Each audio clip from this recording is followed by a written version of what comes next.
If you're having coffee with me, I'd welcome you to my tangle of words. Make yourself at home. Put your feet up. Once again, it is June, and that means it is winter this side of the world, and time for the African Blogging Challenge, Winter ABC.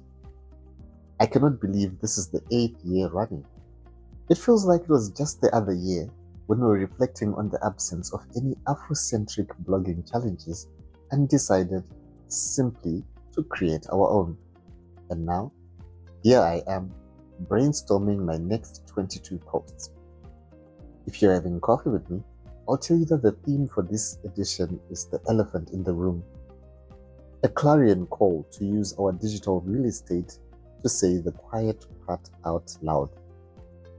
One of the best things about Winter ABC is reconnecting with old and new participants, seeing how similarly our lived experience have shaped us, and discovering our wildly different perspectives.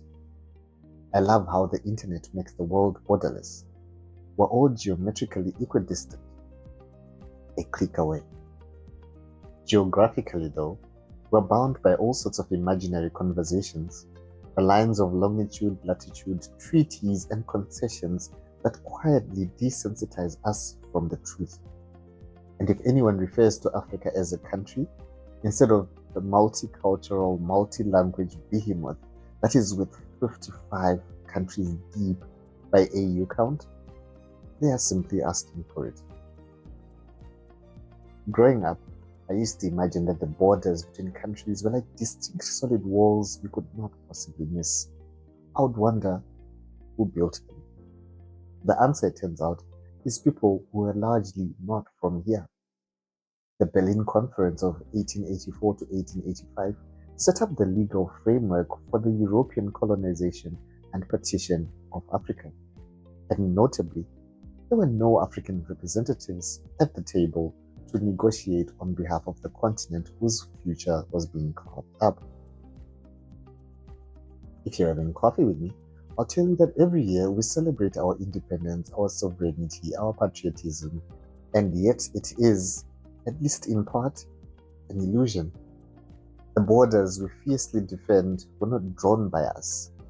Perhaps we'd be better served as one country rather than 55 competing fragments, as we were warned.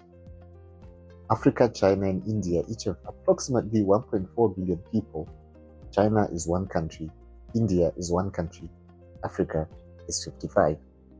That single fact explains more about why those other two civilizations have risen while Africa has remained structurally poorer than any other variable in the development.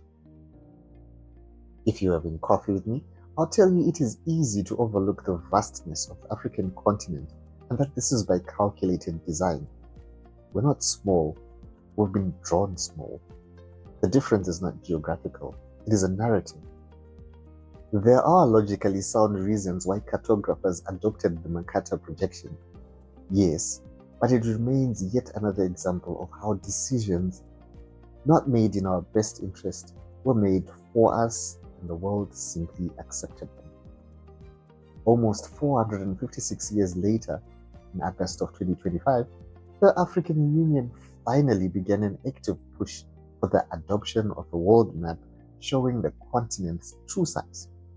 It is not just a map, it is identity. It is our place in the world, because history has consistently shown that we are never at the table. Instead, we're bickering amongst ourselves about which country has developed the most since independence, who has the strongest currency, who pretends the best at democracy, and other comfortable lies we have mapped for ourselves. And on that bombshell, hello Winter ABC 2026.